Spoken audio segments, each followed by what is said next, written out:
দেখেন আজকে তানোর বাজার ছিল, আমার শ্বশুর বাজার থেকে কত কিনে আসছে আপনাদের সাথে একটু শেয়ার করছি।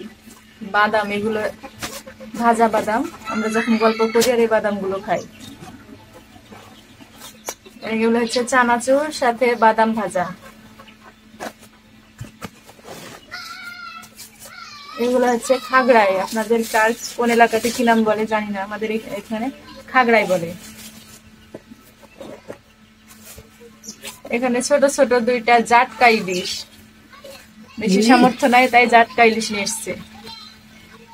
আর এগুলো দেখেন কত বিশাল বড় বড় লেবু। আমাদের গরুর একটু অসুখ হয়েছে, তার জন্য এই লেবুগুলো প্রতিদিন একটা দুইটা করে খাওয়াতে হয়, তাই এই বড় জাতের লেবুগুলো কিনেছে। এতে এগুলো হচ্ছে আজকে আমাদের বাজার।